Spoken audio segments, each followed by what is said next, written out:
boy, it's time to talk about this guy, Kano. If you know anything about me, you know this is the Mortal Kombat character I hate the most. Outside of maybe Cole Young. Just because Cole Young isn't a Mortal Kombat character, he has no place in the MK universe. Whereas with Kano, the MK universe has outgrown him and it outgrew him about 2 decades ago with Deadly Alliance when the Red Dragon was established. But yeah, this fucking guy, we're gonna cover a lot because Kano's been around since the first Mortal Kombat, and since then he's been in a lot. And I mean a lot. Every single game in some way, except for Mortal Kombat 4, which was because they debuted another Black Dragon member in Jarek, who is considered a Kano clone. He's not. If you think that, you're stupid. That's probably a whole separate video. But regardless, I will be covering how Kano weighs down basically every character who gets associated with him, along with he himself just being uninteresting and a waste of a character slot pretty much all the time. Like, yeah, from Deadly Alliance onwards. Obviously, again, he's not a waste of a slot because everyone gets a slot, but you know what I mean. So for most of this video, obviously there's going to be some editing with imagery and whatnot. I don't do much, and I don't feel there should be much. So for most of this, we'll be looking at the Black Dragon logo, and not Kano himself, because, God, he's disgusting to look at. I don't want to put any of you through that. Yeah, this can just be an audio listen if you want. All I'll be showing is pretty much some images, usually for funnies. There are some important lists like one I showed, but yeah, getting into it. So the first thing to cover with Kano is I'm not going to cover his lore or whatever. I'm going to cover the inconsistency of the character, because if you're here, you know about Kano. And you're probably someone who likes him, and you've come here to be petty and try defending him without even watching the video. If I get one more Joker profile picture, loser, make some shitty comment, you probably haven't even gotten to this section. But yeah, people like them, they're idiots, and the Mortal Kombat franchise, unfortunately, filled with idiots who work on it, who are fans of it, and idiots in universe like Kano. So the Black Dragon, it's established MK1 with Kano. Kano was just a member for a while. I'm pretty sure it's an MRS move, MK9, to establish him as the leader. I really do think, canonically, it took a while to make that stuff clear. And people don't realise that. And another thing I don't realise is, his nationality. The fact that he wasn't Australian at all until Mortal Kombat 9, I believe. I don't think Mortal Kombat 9 missed any direct references to him being Australian, but it's pretty clear that's the direction for him. And it's backed up by MKX, definitely confirming it, which does the same portrayal of Kano. And yeah, there's information like this that's been long forgotten is on the Mortal Kombat 1 instruction manual, which has a list of all the characters. It's the thing that established that Gora's 7 wives, right? And that's the only takeaway people get from it, which is really dumb. But this bit here is kind of interesting. It's pretty vague, obviously, but it gives us a good idea. That's information that's just ignored. In place for just Australian guy, with even less information for his past than this, brought from Japan, won a criminal in 35 countries. We never learn how he makes a name for himself and how he's such a big criminal when he's never depicted as smart or even that big of a threat, frankly. Which doesn't help, obviously, considering he's supposed to be a leader of a clan. This clan, by the way, has the most members in the franchise, and this is where problems come quickly for a lot of people, because the Black Dragon is very prominent. Got about 4 yet today, my God. We're going to cover the nationality just real quickly, because it's basically all his character is. That's why I'm making a big deal out of this, So he's assuming Japanese American here. Often as a small child by an American woman in Tokyo. and deployed from Japan. Irrelevant information, but it's more information than what we have now, And yeah, just as criminal member of the Black Dragon organization, he doesn't become a leader until NRS stuff. And my take on him being a leader, I think it's fine as long as you use it as an asset to, like not an asset necessarily, but a reason, the core reason for the Black Dragon's downfall. Because, well, from like MK3 onwards, it's depicted as the Black Dragon is based on its last legs. Most of the time you've got whichever rep it is, like Kano and MK3, I think was even treated this way, where it's treated as the last Black Dragon member. Or at least seemingly the last. And obviously, their prime is like before MK1 stuff.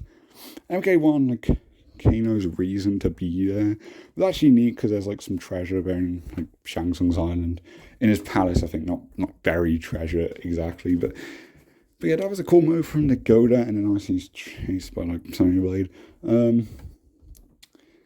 And yeah, I'm guessing that was to try and like bring his clan back, get like the funds they need for stuff because they lost a lot of members and Special Forces the picks. Or get the Special Forces the game, because that's a lot of stuff. And actually, Kano's decent in that game, surprisingly. Like his scene with Jax is probably like his best scene, and his Special Forces, which overhated game. That's a story for no time. But yeah, that is telling to how low the peak of this character is. And then MK9, he's hired by Shang Tsung, I guess. I don't know.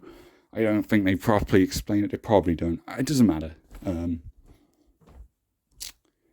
But yeah, there is another like bit of conflicting lore to cover, and that's my take on like how it can work. Because he's such a shit leader that like it's the cause of why the Black Dragon is going downhill ever since he took over, because he's incompetent.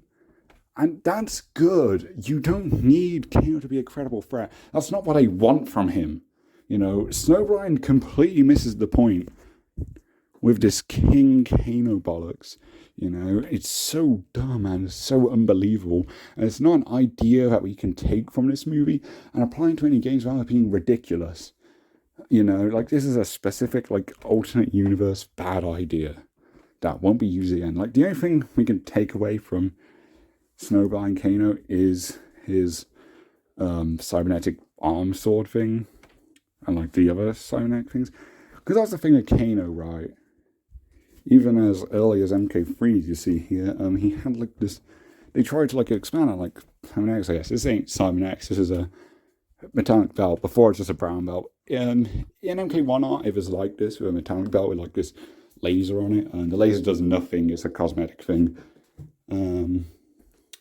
But yeah, they were clearly trying to expand the cybernetic eye thing. The cybernetic eye essentially just being this pretty mediocre thing to make him stand out.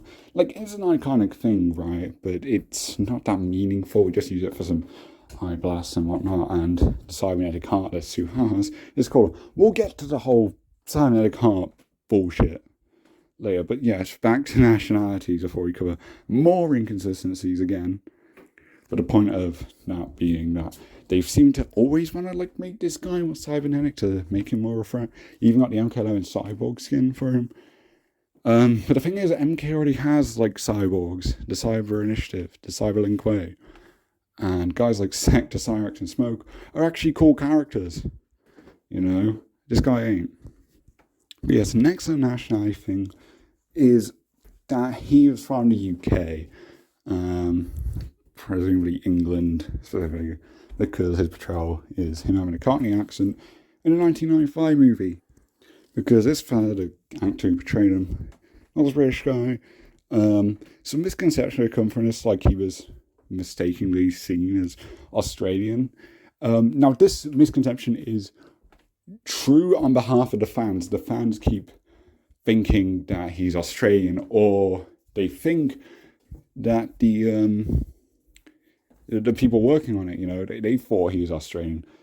This ain't true until NRS, because, like I showed before, Deadly Alliance specifies as UK slang, and came in 1995 movie, which is a really overrated portrayal of him, and basically defined his character for ages of being this sexist creep with some shit one-liners and dog shit slang, you know, like. So UK slang here, obviously I am from the UK. Like Kano in his still said stuff like Cry came on. I did a playthrough of his Conquest Mode and Deadly Alliance. But yeah, that's also British slang. Obviously, there's similarities between British and Australian. That's how misconceptions start about what nationality is, obviously. But yeah, this basically confirms it's supposed to be UK oriented. Even though we have lines like a wallop him in the Gothskis, and then does not even have Gothskis. Now, if you're wondering what the fuck are Gothskis, so was I. When you research anything about the term Gothskis, and you like do the filter thing where it like has to give results mentioning Gothskis, it'll take you to this dialogue script because it's a completely fabricated word from Deadly Alliance's Conquest Mode and doesn't exist in anything else. So yeah, they also made up slang entirely. Gothskis seemingly meaning dick and balls, essentially. Or just balls, I don't fucking know. But yeah, it's lame. I really don't like the portrayal of him in the Conquest Mode. And again, like, it's shit like that with like this annoying slang that, while people can argue that it's supposed to be, that it's charming, and yeah, it's supposed to be that, it doesn't come across that way. And considering how many games he's been in, this has gotten very tiring, and it defines his character for the most part. And that's what limits him even more. Because he can be a joke character, he can be a goofball and shit. That's fine. But they overdo it so much. Like, the amount of stereotypical Australian or British shit he says is absurd. It is ludicrous. And also, before we move on, I think Gothskis is somehow like some inside joke referring to Tony Gothski, a background artist from Midway. I believe he still works in Everrealm to this day. So good on him because, you know, backgrounds in MK have always been cool. They still are to this day. So yeah, just a quick shout out to this lad. So yeah, I'm guessing it was somehow some sort of inside joke. I don't want to know what the Midway white men humour was back in the fucking early 2000s. But yeah, that's what I'm guessing it stemmed from, if you were curious. That's the only thing I can think of. No one else is asking about this because it's so obscure. But yeah, now you know. And then obviously to international, I think he becomes Australian in the modern stuff. And yeah, he's annoying in that too. By the way, MK9 and MKX's voice actor is American. And MK11, his voice actor for the English version, or like MK11 has other languages and stuff, but for specifically the English version, he has a French voice actor putting on an Australian accent. That comes across and sounds like he's British. I don't know how the fuck this happened. But yeah, it's very scuffed. So it hasn't really worked because they haven't had any actual Australian actors. It's weird how they can find a French guy to do a decent Australian accent, but they can't get an Australian voice actor. Weird, right? But yeah, people like the 2021 live action movie Kano. It's only helped by the actor's performance. Also, he's actually Australian. You know, like credit to him. That King was actually very funny. His role is terrible though, right? Like it goes against all his law and whatnot, and also involves like the dragon tattoo bullshit law, which is a whole other thing I'm not getting into here. And then yeah, he like dies after betraying the heroes pretty convincingly. Like Kano with the heroes. Now that's a unique way to go about. I have no interest in the idea, but they could have some interest with it. Instead, they just didn't do it for the laughs, you know. But yeah, that's just not what you can do with a character, right? And so like, that just shows it. And then when they try to do something unique, we end up with cursed ideas like King Kano, which is just unsalvageable nonsense.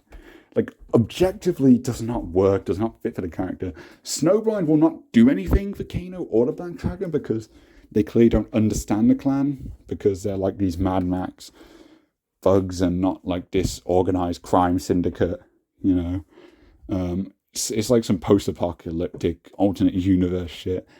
Doesn't work for MK. It's not MK, really. This does not give any MK vibes, and I'm all for change, but this is just not good change. It's a bad idea fundamentally. So yeah, like the best we can here is this design, and yeah, it's a bland robot mesh outfit, and yeah, it's somehow probably the most interesting attire he's wore. So that's sad, you know. He's never been a cool character, really, you know.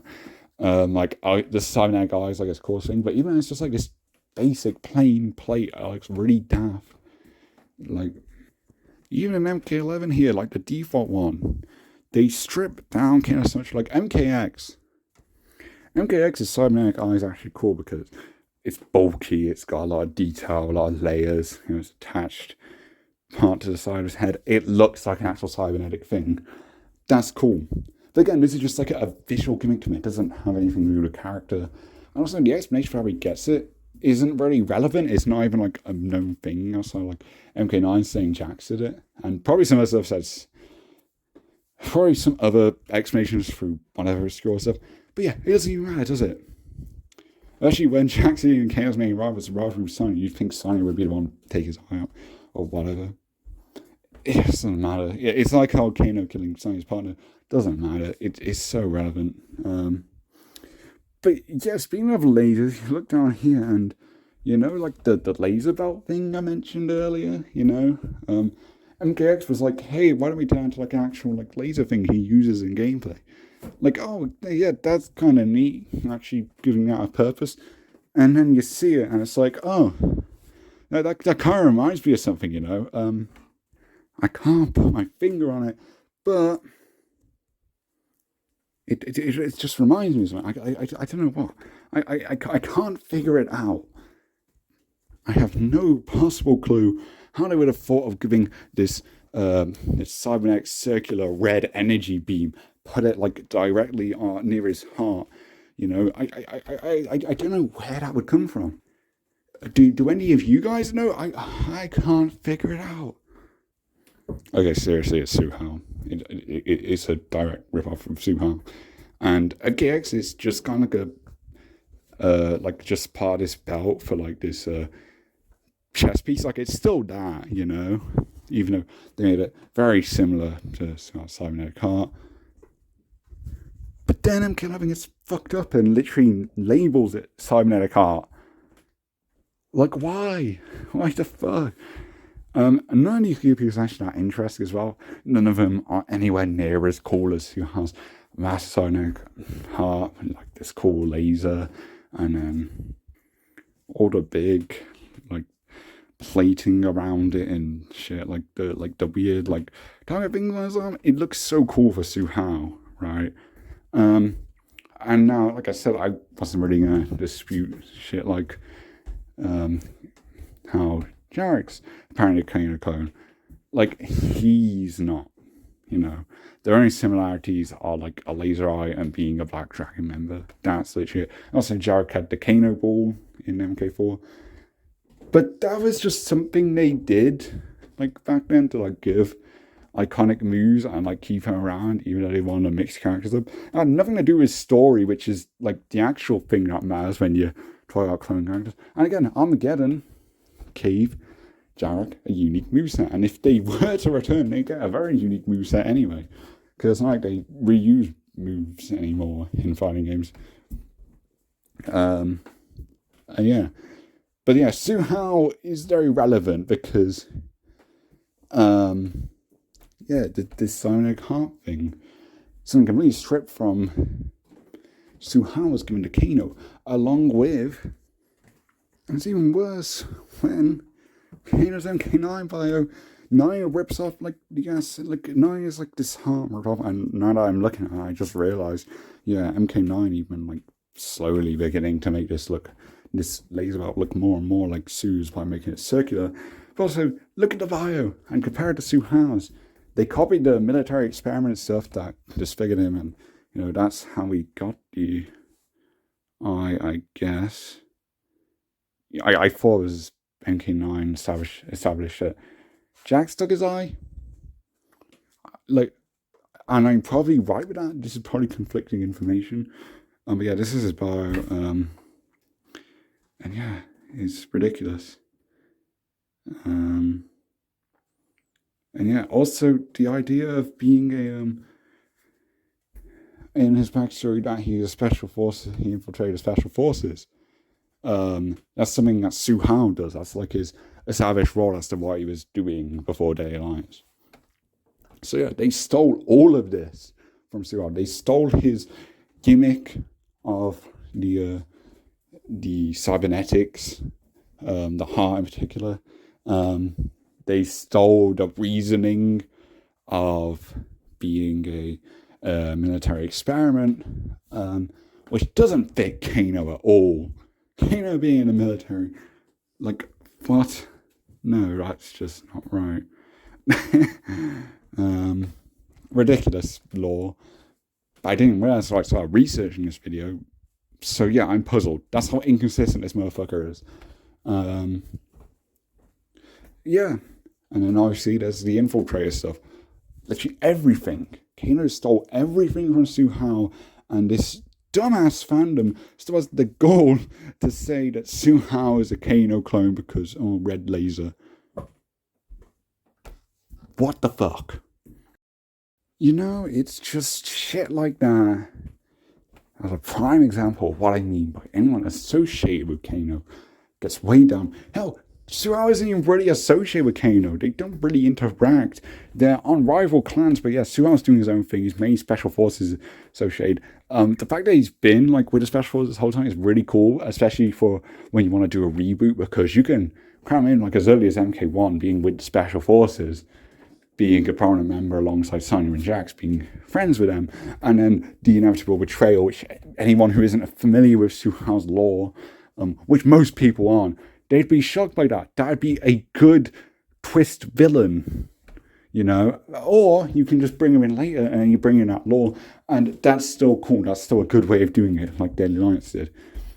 Su Hao is a really good character, and I've done a whole video on why he's so underrated, and it's not even the fact that he deserves a second chance. He had one chance, and he fucking nailed it. He is a perfect character in Deadly Alliance. Anyone who looks at his conquest stuff, looks at his bios, you will realize how interesting that character is. The fact that the cybernetic heart is part of the character, his cynical nature, like the fact that he has a can-do attitude, he will do whatever he's instructed to by his superior, Movado, of the Red Dragon Clan. Speaking of the Red Dragon Clan, they are way more interesting than the Black Dragon, despite only appearing in like 2 games, really. And only having 3 members. Let's talk about how many Black Dragon members there are, by the way. And this isn't counting Cabal, Aaron Black, or the new motherfuckers in Snowblind. Which, by the way, this image shows a lot, actually. Because you got Aaron. Dramin is in the background. No one even points this out, but yeah, Dramin is a Black Dragon member. Fucking stupid. And I know MK Legends, because they don't care about their side characters, they will not explain the motives for any of these characters being with a Black Dragon. Dramin has no fucking reason to be with a Black Dragon. You know, if you really want some like obscure, like 3D era like character pulling, even though they're not obscure, but that's how they see it as, bring in Havoc. He's already popular. Him being with the Black Dragon who are just causing chaos, like that's the whole premise. They just attack cities. Havoc would fucking love that, and they don't have Havoc here. Even though he's a character actually like very highly requested, and that's something the casuals would really like. Knowing that, but obviously, like I said, his role would make sense. He wouldn't even have to properly explain it, as long as you make the fact that he's a chaos man clear. Obviously, they still somehow fuck it up, but on paper, that is way better. Like, I don't know how they come up with this shit. And then there's Ferrentor. It doesn't really bother me because they don't have anything good going on, but yeah, come on. This ain't a good alternative, really.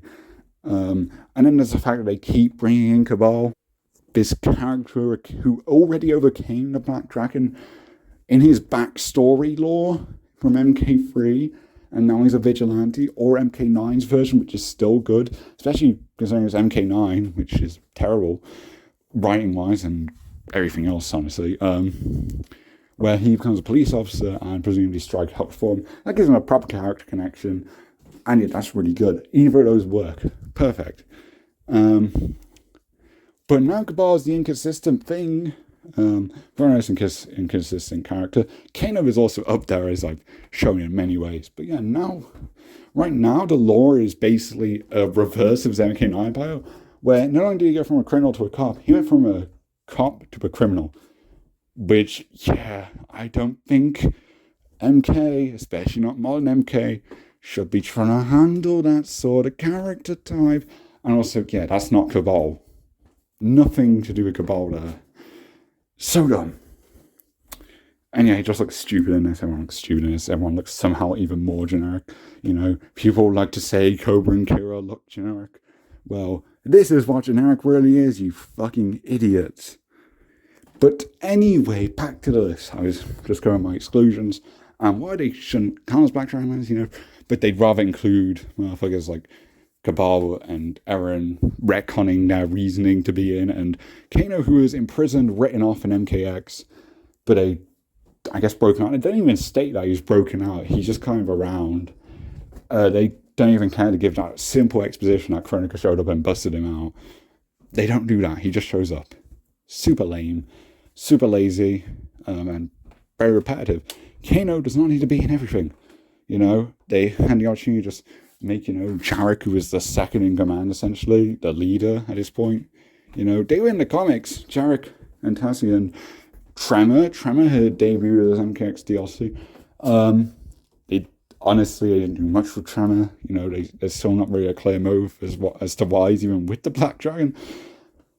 But that's another thing.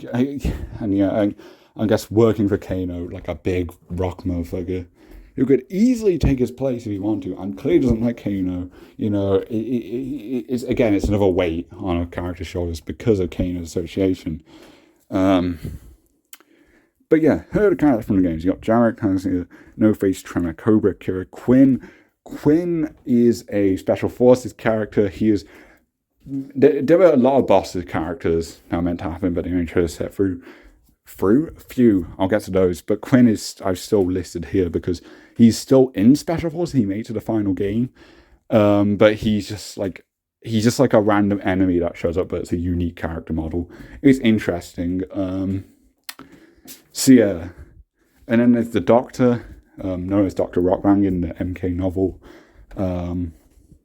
who isn't actually a Black Dragon member, but you could easily have him hired by the Black Dragon. Like he's associated with just like multiple things, and it's really cool. He's definitely a character who should be used more often. Most of you will probably know him from Cabal's MK9 ending. And yeah, he could easily become like a new leader. You know, with Kano in prison, you know, you could basically take any of these motherfuckers, make him lean. And also Kano's son. I hate the idea of Kano having a kid. And I'll get to why, because Kano's a fucking perv. And that's his main problem. We haven't even gone to that yet. But yeah, this is technically a character established in Kano's MKX ending, which was just to set this motherfucker up. Only for them to not do anything with him. And honestly, this is a shit character idea, so I'm fine with it. But yeah, that's just another option, you know. Now we got from other media, and yeah, I might have missed a few. I try to cover everything. I might go wrong, you know. We got all these guys. Some from the comics, some from the Conquest TV show. A lot from the novel. Like, the novel has a whole section where we don't see all these names, but they're all mentioned, and Ken's basically like describing like all of his associates, you know. At the end is Gilda Style. Now, I've listed her, but she's actually, in the novel, she is Sonya Blade undercover. However, it's a completely different character. It's a completely different getup and whatnot. That you could just turn into a new character. Especially when people wouldn't even know like the origins of this character. So yeah, there's another option. There's just so many options here. And yes, all these names are true. You know, you can look most of them up on MK Wiki, obscure characters, look that up. You'll find most of these. Not all of them there, like some of their obscure, like Tread, you won't find him.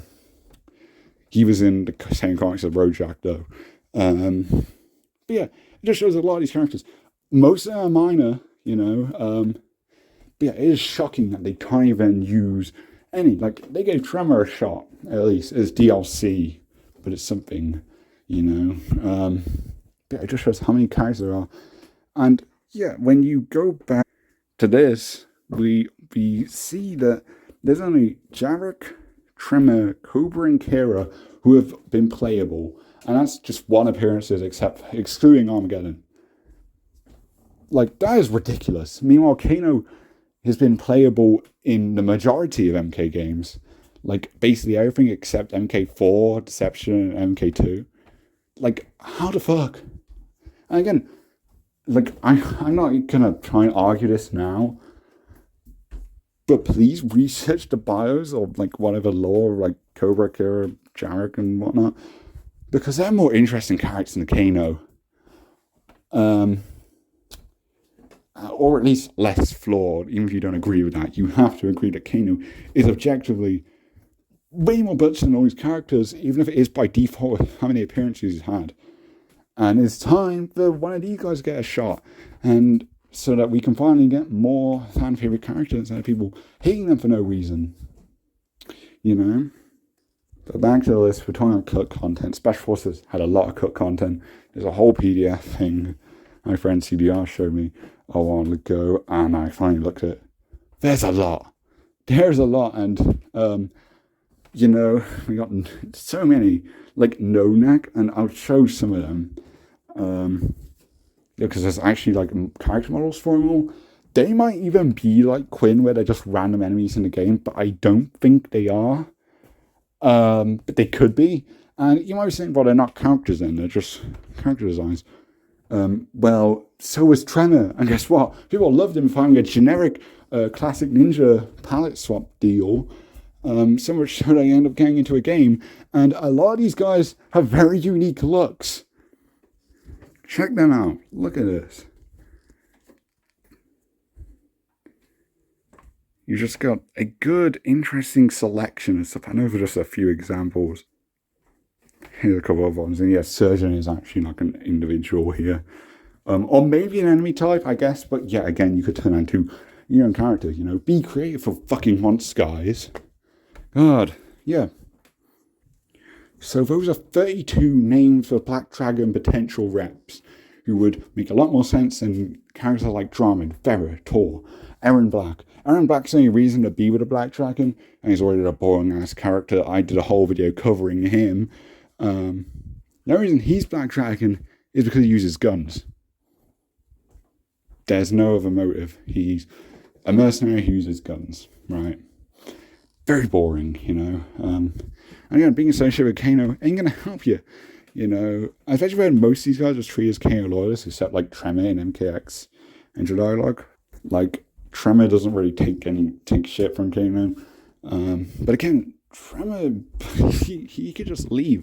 Or he could just kill Kano and take the Black Dragon for himself, assuming what he wants is like money or whatever. I don't know. You gotta make these character motives clear.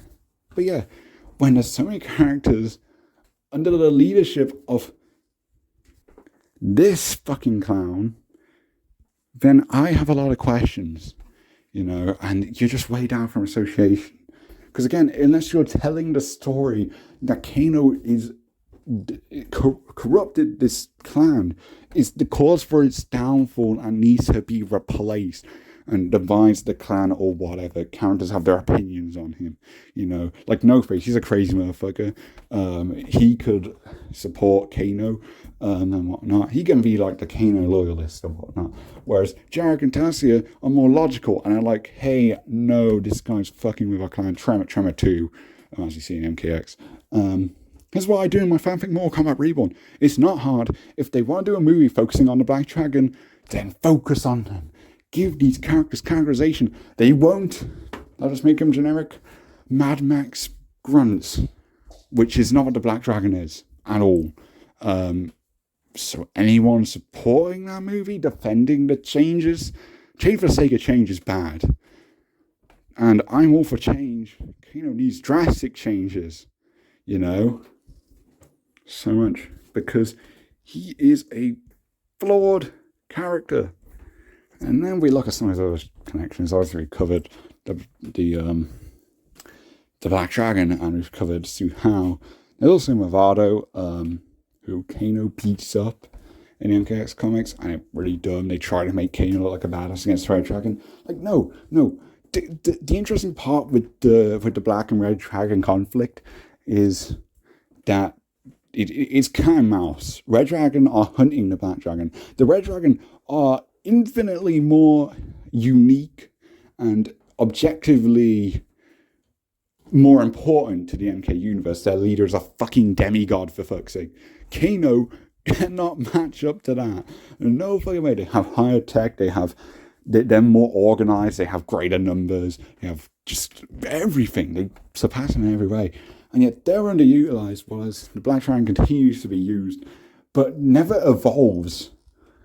And, when we see changes, we get the stupid shit like Snowblind, where they just turn into generic Mad Max grunts.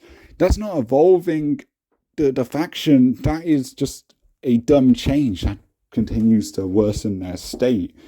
So yeah, I obviously got the special forces as well, which end up becoming the Black Dragon's main rival, even though there's way bigger threats and stuff like the 3D acknowledged when they were after the Takunin Sector's clan, and the Red Dragon should obviously be a bigger priority, especially now when the Black Dragon is nearly dead, which I'm not exaggerating. MK3, 4, Deadly Alliance, and Deception, it's literally just a handful of people left in Black Dragon. Like, 3 games in a row, they fought Hay as the last Black Dragon survivor. Deception, Cabal was the last Black Dragon survivor. And he tries to rebuild things, like he starts with Cobra and Kira. But that's as far as he's gone so far. Armageddon we see is fully rebuilt the clan, like, they actually follow through on that story. I don't see the point in doing it, but obviously it works for Armageddon. Whereas Kano was trapped in Red Dragon's stronghold after Movado kicked his ass. So yeah, Movado should be kicking ass. Movado's an actual credible threat. Kano beating him up in the comics just because he's a 3D era character doesn't make sense. Kano is not credible enough to beat anyone. And again, nor should he. He would be way more interesting as an objectively flawed character. And he is flawed. But you expand the clan and make them realise that and make it clear that he is the cause for the clan's downfall instead of him being a leader who people are loyal to for some reason and they do stupid plans with. It's just dumb. It's boring, uninteresting. And yeah, we haven't covered everything else. Like the Special Forces again should not be the main focus like it can be for like the first trilogy, I guess. Like you can kill Kano off at the island or whatnot. You don't need to make him the leader, really. You don't need him to exist. But yeah, I could like the potential in his existence being this thing that is why the Black Dragon is faltering. But besides that, yeah, I got nothing else for him. And yeah, Sonya especially is damaged by Kano being her main rival. Even though like Day Alliance has this cool like idea of like Movado basically like mirroring her in a way. Like it's interesting because there's like this poll thing and to go through it in Day Alliance you had to like face an operation of like your like race foe or whatever. And for Sonya it was Movado, not Kano, because Kano is not a fucking threat. Movado is though. That's really interesting.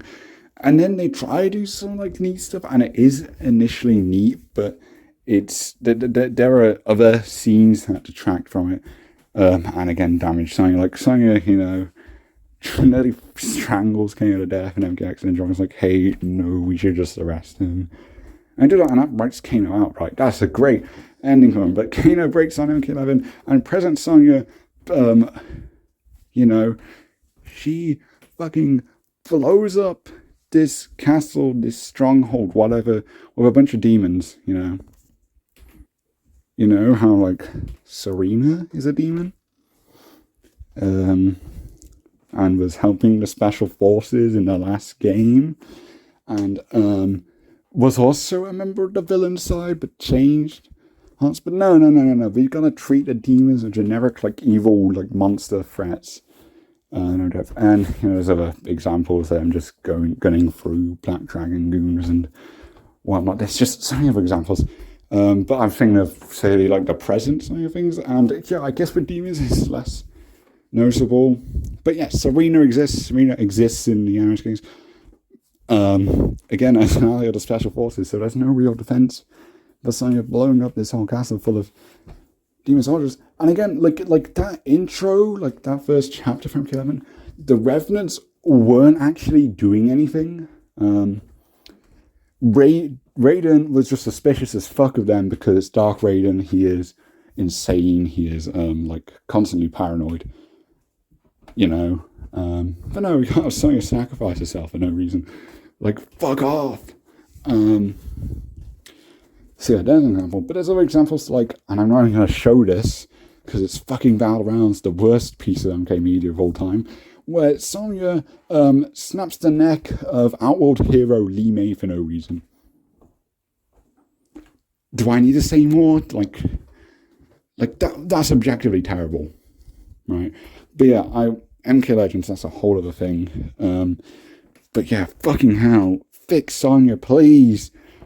Just get away from Kano and like stop having to do this weird dumbass shit. Johnny also weighs Sonya down terribly. Like X is interesting, but like onwards, no, it's not going well. There's potential in this stuff, but it's just not being done well. And again, like I said, I'm constantly going back to this point. Everyone associated with Kano is weighed down by him. It's insane. And I haven't even got to the creepy shit. The fact that in all, like, basically all his introductions to women, he is a perv, you know, sexist fucker. Obviously, he's about weird stuff, like his MK11 ending's gross. I didn't even know he has an incest fetish. Thank you. Especially when this Kano is over 50. And actually, we'll cover that real quick. Because, you know, again, I started sounding like he shouldn't be a threat, especially when he's old. You know, if we look at his physique, he's hideous, but objectively like a well-built man, right? But you're telling me a 200-pound, 5'10" man should be a grappler who can do shit like a lumbar check, like insane wrestling moves? Like, no, he should not. It's his ridiculous game with like the cannonball again, the Kano ball, which doesn't make sense and it's not actually cool. It just still exists to be a classic move. It's shit like this to just make him seem credible, you know. But in actuality, it's unbelievable for him. And whenever they establish shit to try and make it believable, like his military training or whatever, it's dumb. Whenever they try to make him seem like a threat, it's laughable. And it shouldn't be, again, because he's more interesting when he's not.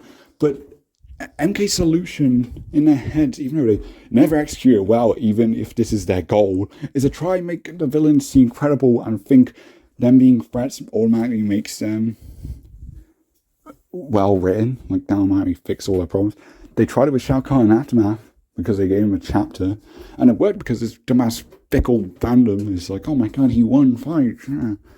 I've got a whole rant about Aftermath, that's the whole thing. Kano's not in Aftermath, thank fuck. But yeah, actually unbelievable. Like him being a grappler doesn't really fit him, you know. Again, he's like 205 pounds, and like conflicting stuff. Like this, what we're looking at here is the same instruction manual thing from MK1 here. But either way, he is like a cruiserweight, you know. He should not be like this grappler dude. I know he's pretty short. I mean, 6 foot. It's all right, but yeah, but I'm guessing 200 pound, 5'10", because like actual canonical thing in a game, a more recent game. That's the better info to go by. And usually I don't look at this logic and whatnot, but again, like it gets comparison because Suha's also a grappler, and it's like Suha copy Kano and that. Like Kano became a grappler in Deadly Alliance 2.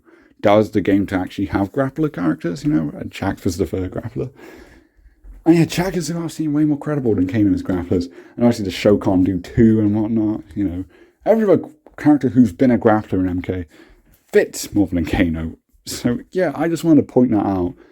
But yeah, I don't think it's that relevant. But yeah, he doesn't interest me in that way. Even if he's pretty fun to play as. And Daily Alliance, but that's because Daily Alliance is just a good game.